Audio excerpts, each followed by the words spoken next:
मोना और प्रणय एक दूसरे से बेइंतहा मोहब्बत करते हैं। एक रोज मोना प्रणय से कहती है, अब इस तरह से और नहीं चलेगा। मेरी मम्मी मेरे लिए रिश्ता देख रही है।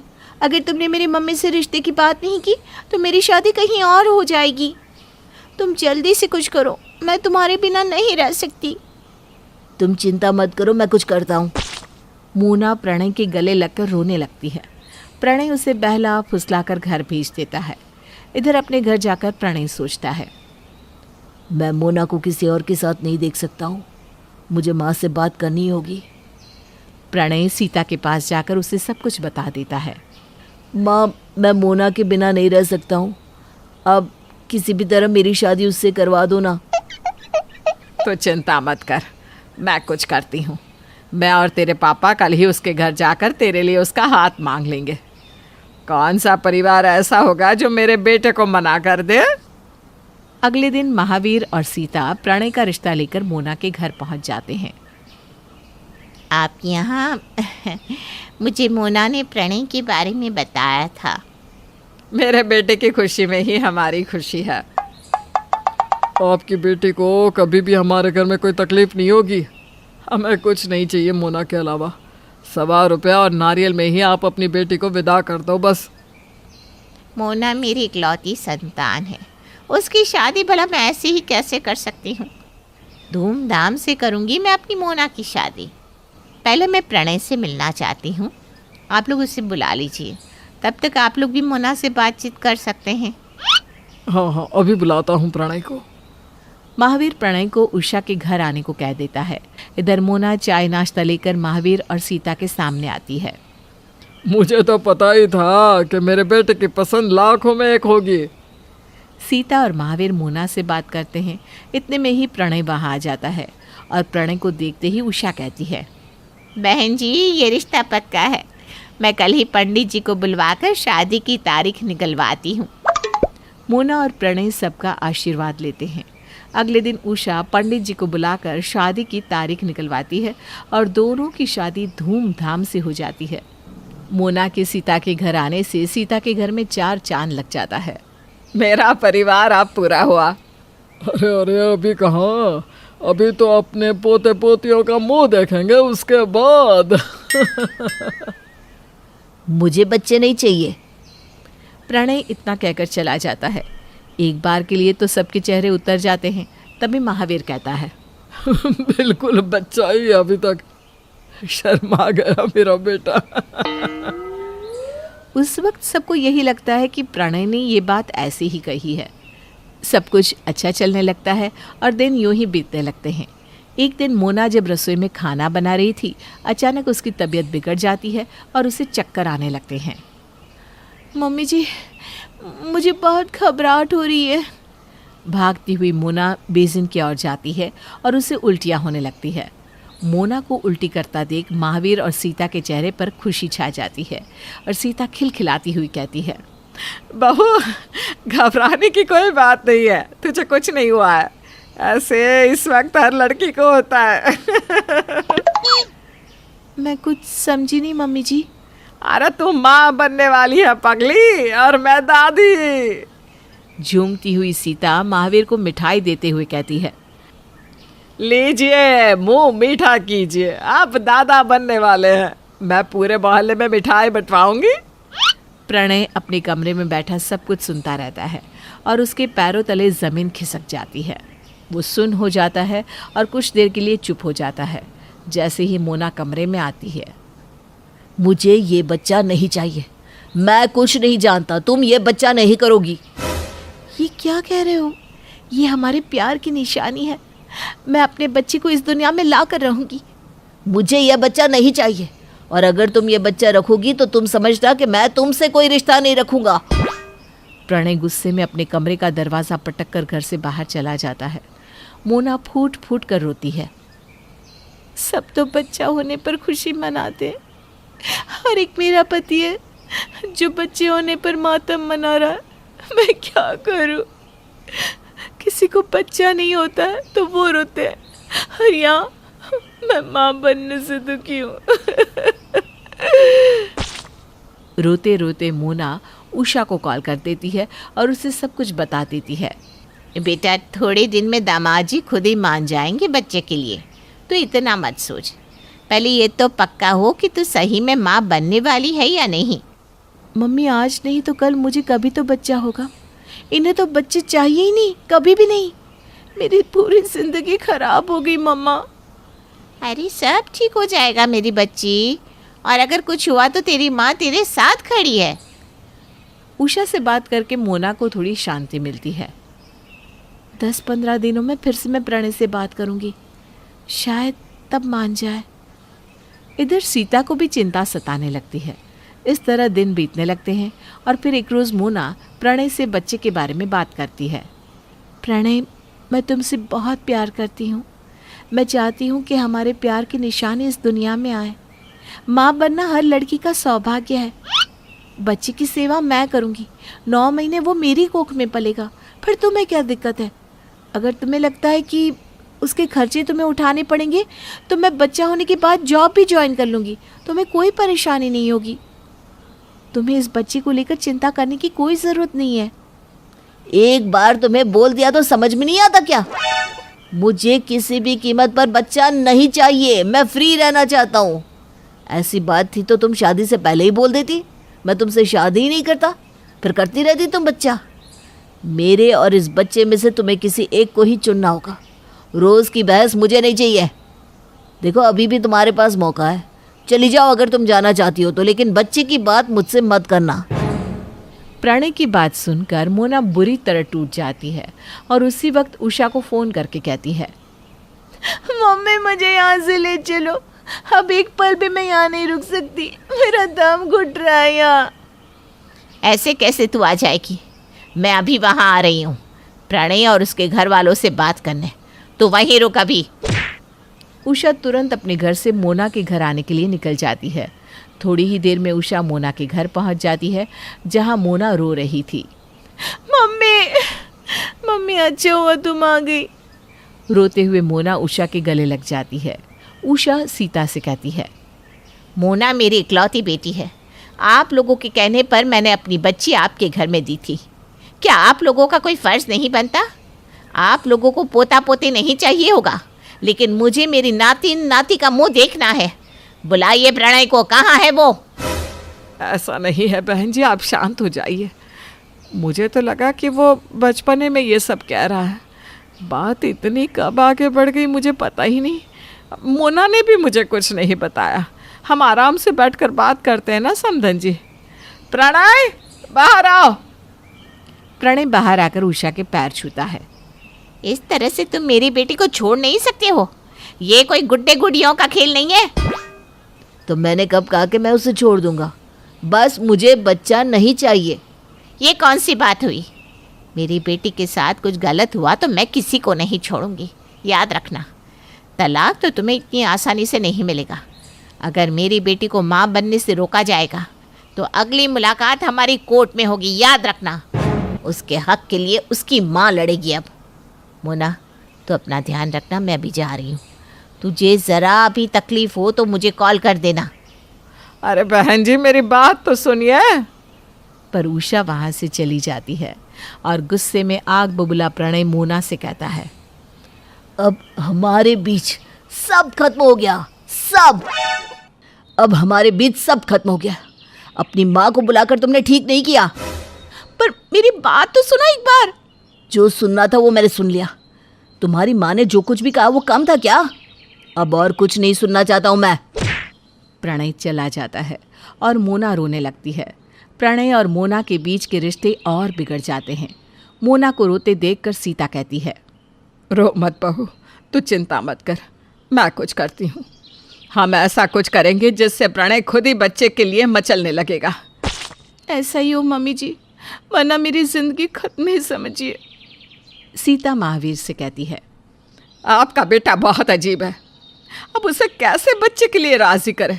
हमारा पूरा वंश ही उसके संतान पर निर्भर है।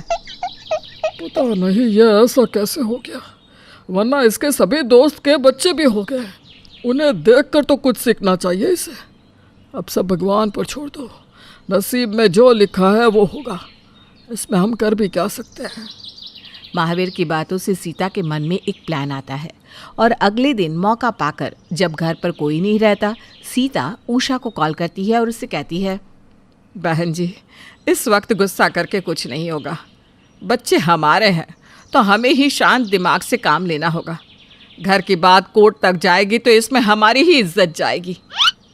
मैं बस अपनी बेटी को खुश देखना चाहती हूँ, उसे माँ बनते देखना चाहती हूँ समधन जी। मैं भी तो यही चाहती हूँ। हमें कुछ ऐसा करना होगा जिससे प्रणय के दिल में बच्चे की इच्छा जागे। और ये कैसे होगा बहन जी? मैंने सुना है मोना के कजिन के बच्चे 2 साल के हैं। हाँ, बच्चे तो हैं और वो भी ट्विंस।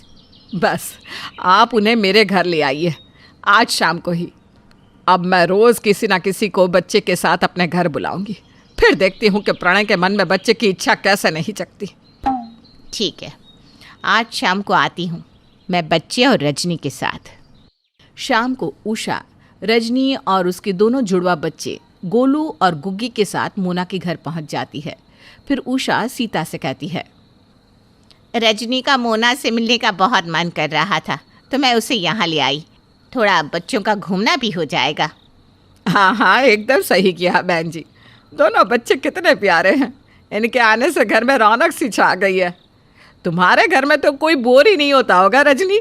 सबका मन इन बच्चों से लग जाता होगा। मन तो लग जाता है आंटी जी, लेकिन इनकी शैतानियाँ पूछिए मत, संभालना ही मुश्किल हो जाता है। बस थोड़ी देर रुकिए फिर देखिएगा इन्हें। अरे मेरा प्रणय भी ना बहुत शैतान था बचपन में। मोना और सीता बच्चों के साथ खेलने लगते हैं। प्रणय अपने कमरे में बैठा काम कर रहा होता है। जैसे ही मोना और सीता रसोई में जाती हैं, बच्चे प्रणय के कमरे में चले जाते हैं और उसके बिस्तर पर चढ़कर खेलने लगते हैं। बच्चों को देखकर प्रणय का मन उनकी ओर खींचने लगता है और वो भी उनके साथ खेलने लग जाता है। टिक गाड़ी, घोड़ा गाड़ी। घोड़ा गाड़ी में घूमना है। प्रणय घोड़े की तरह जमीन पर बैठकर दोनों को अपनी पीठ पर बिठाकर घुमाने लगता है और गोलू गुग्गी खिलखिलाकर हंसते हैं।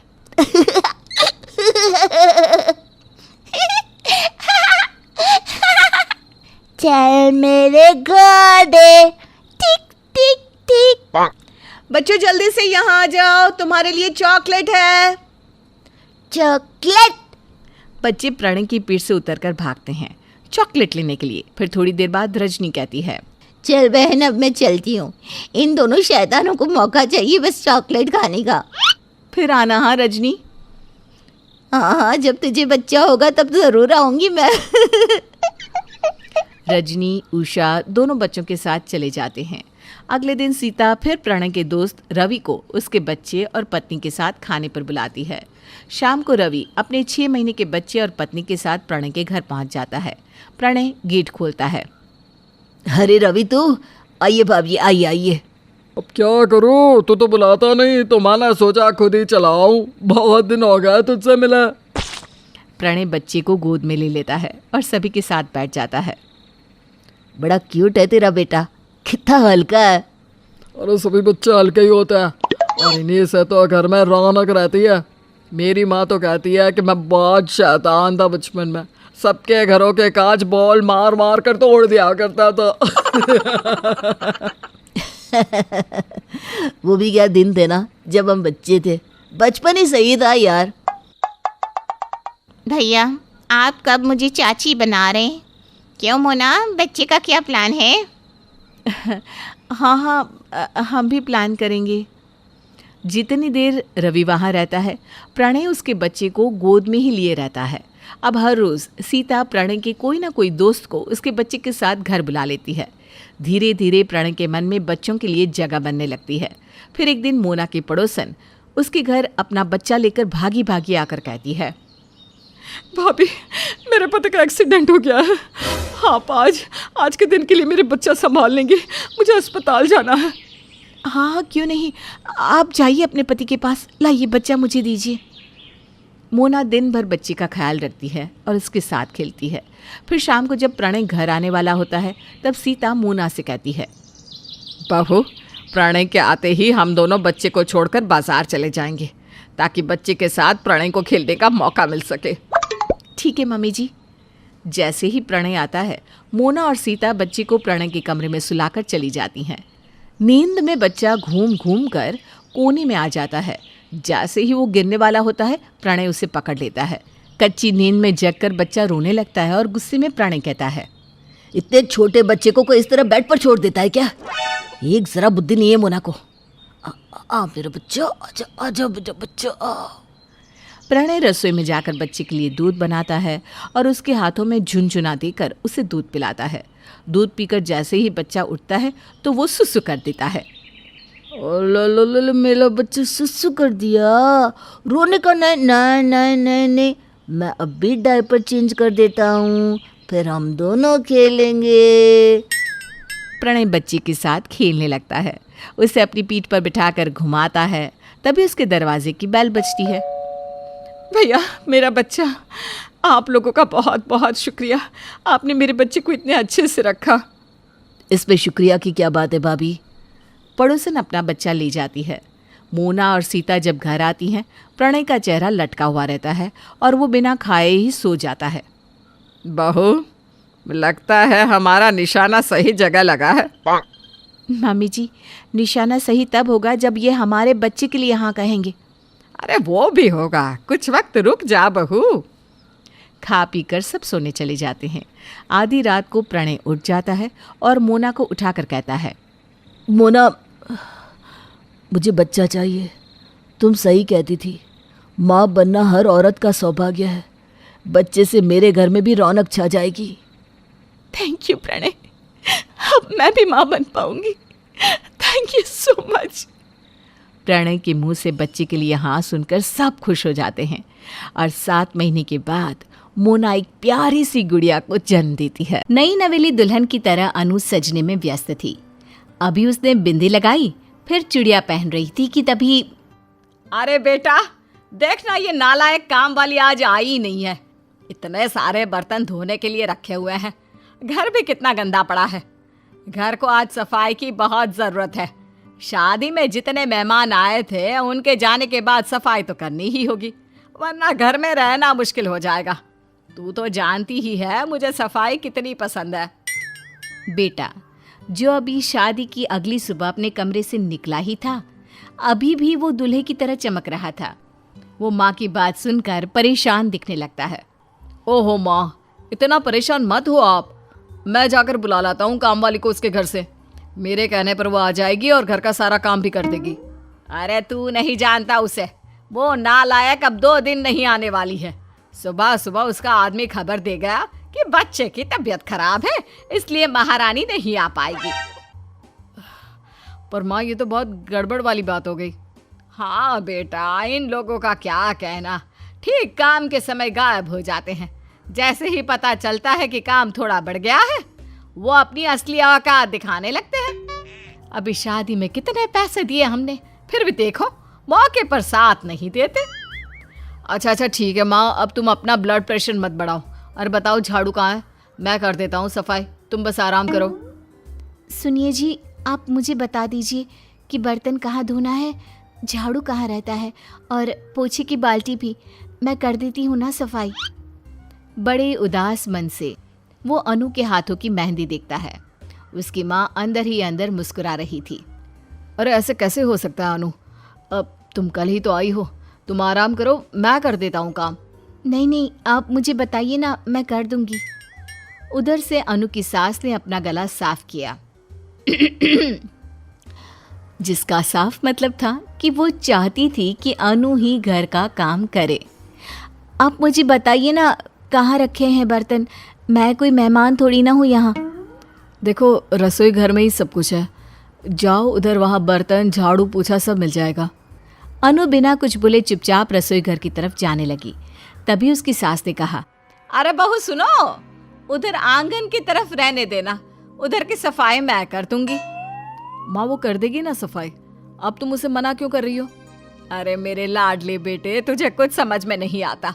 उधर से पड़ोसी देख लेंगे तो कहेंगे नई नवेली बहू से हम काम करवा रहे हैं। तुझे आराम कर, थोड़ी देर में नाश्ता भी बन जाएगा। बहू, सफाई के साथ साथ नाश्ते का भी देख लेना। हाँ बेटा, हमें टाइम पर खाने की आदत है। राकेश वहाँ से बहुत भारी मन से चला गया। वो चाहकर भी अपनी माँ और बीवी के बीच कुछ नहीं बोल पाया। इधर अनु बर्तन धो रही थी और आंखों से आंसू बहना बंद नहीं हो रहे थे। बर्तन धोते धोते वो अपने हाथ में लगी मेहंदी को देखने लगती है और अपने मायके की याद में खो जाती है। दीदी, आप जब ससुराल जाओगी तो आपको सब लोग बहुत प्यार करेंगे। उनके घर में कोई बेटी तो है नहीं, इसलिए सब आपको ही अपनी बेटी मानेंगे। नहीं तो क्या, हमारी अनु है ही लाखों में एक, सब इसको राजकुमारी बना कर रखेंगे। ओहो, आप लोग फिर से मुझे तंग करने लगे। वैसे चाची, ये सब कहने की बातें हैं, कोई आजकल महारानी बनाकर नहीं रखता। पता चला मेरी सास को मुझसे पहले दिन से ही दिक्कत होने लगी। दीदी, तुम भी ना बिल्कुल पागल हो। जिसके घर बेटियां नहीं होती ना, वो अपनी बहू को आँख का सितारा बना कर रखते हैं। देखते देखते तुम यहाँ से चली जाओगी और हमें भूल भी जाओगी। तुम लोग बहुत गंदे हो।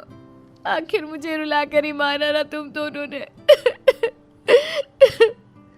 दीदी, मुझे तुम्हारी बहुत याद आएगी। तभी कुकर की सीटी बजती है। अनु का ध्यान टूटता है। तब तक वो सारे बर्तन धो चुकी थी और अब वो चूल्हे पर खाना बना रही थी। अरे बेटा, तेरी बीवी को तो बहुत धीरे काम करने की आदत है। मायके वालों ने काम करना नहीं सिखाया है क्या? सारा दिन बर्तन ही धुलेगी तो खाना कब मिलेगा? माँ जी, खाना बन चुका है, मैं अभी लेकर आती हूँ। बर्तन थोड़े ज्यादा थे इसलिए समय लग गया। काम के नकाज के दुश्मन अनाज के, एक दिन काम किया नहीं कि जवाब तड़के से देने लगे हैं। माँ, तुम भी शुरू हो गई। आज उसका पहला दिन है, थोड़ा समय तो दो। जब यहाँ का माहौल समझ जाएगी तब जल्दी जल्दी काम करेगी।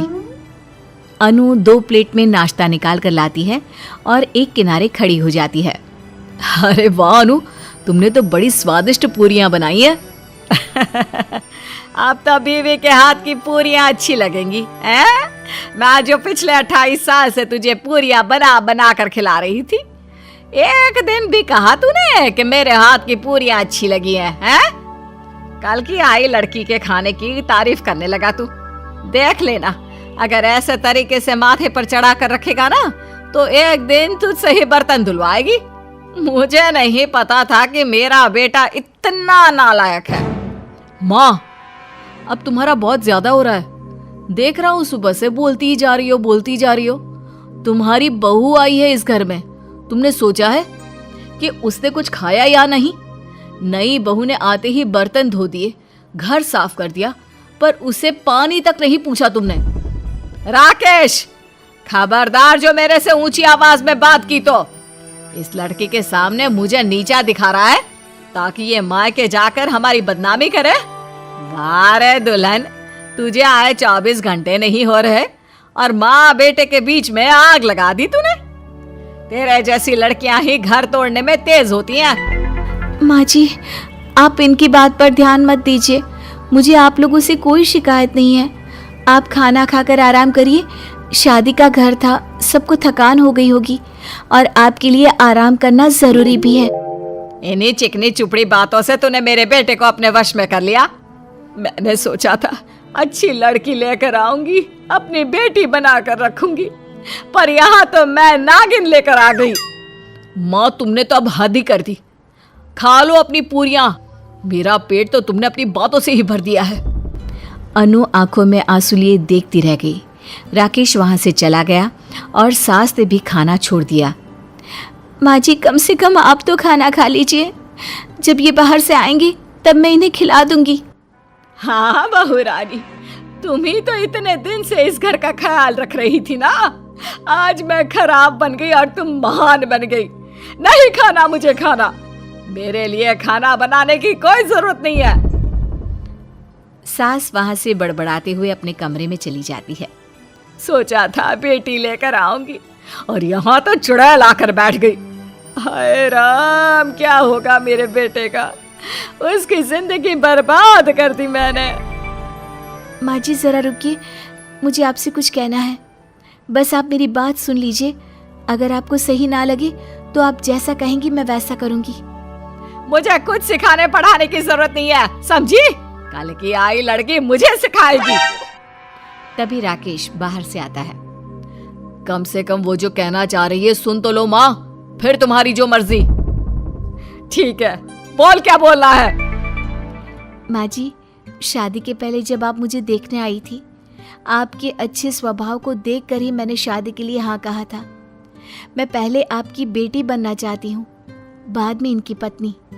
बात है बनाना तो कोई तुझसे सीखे। नहीं नहीं माँ जी, आइए आप लोग खाना खा लीजिए, उसके बाद मैं आपके पाँव दबा देती हूँ। आप जैसे जैसे सिखाएंगी वैसे ही मैं सारे काम करूँगी। बस आप मुझे बहू नहीं बेटी बनाकर रखना। हाँ माँ, अब तो मान जाओ, तुम खुश रहोगी तो हम भी खुश रहेंगे।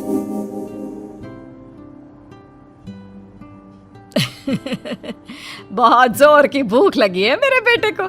अच्छा चला जा, मैं खिलाती हूँ तुझे।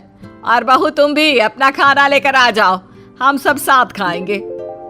अनु रसोई घर जाती है, तभी उसके मोबाइल पर एक मैसेज आता है। क्या हालचाल है दीदी? ओ नहीं महारानी बहू, मुझे पता है अब तक तुम घोड़े बेचकर सो रही होगी। उफ, तुम्हारी किस्मत। हाँ हूँ ना मैं महारानी।